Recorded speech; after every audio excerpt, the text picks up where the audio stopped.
All across the British Isles are thousands of tiny sanctuaries for wildlife. Usually overlooked, they are as important as any nature reserve. They can be found in busy cities and quiet villages, beneath mountains and by the ocean, and each has its own natural character.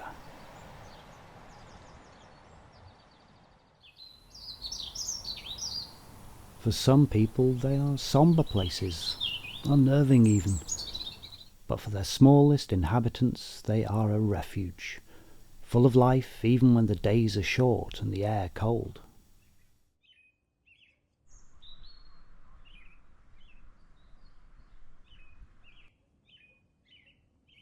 Anyone woken early enough will know that birds are too.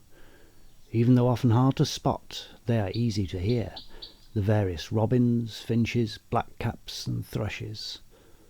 The nights are far too long to waste time.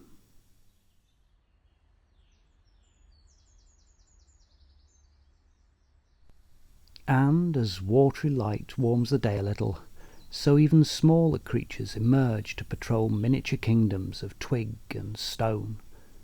But others still prefer to wait out the winter, like masonry bees hidden deep inside their mortar burrows.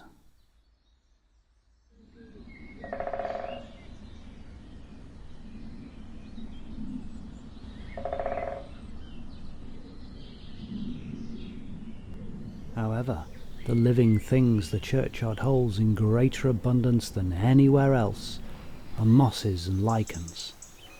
Undisturbed, they grow in light and shade as preference allows, some almost as old as the very memorials they cling to.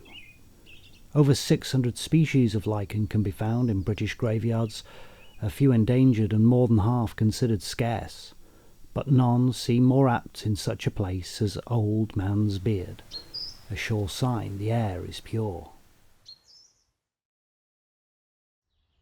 Another constant through the cold and grey season are the hollies, myrtles and ivy evergreens. But the buds of the soon-to-be greens are biding their time, spring drawing closer by the day. So too the waiting wildflowers that will soon carpet the ground between the resting places of the long-forgotten. But even now little yellow flashes of hope are hiding in corners, the primrose a common sight among granite, slate and marble. Snowdrops too. Other colours are gifted by non-native species, plants from far away whose clocks have not been set to the British seasons. But the clock of the day is ticking down. In surrounding woods and bordering hedgerows wait the shy and secretive. Some are known by sight, but others by sound. No one else comes to visit in the small hours.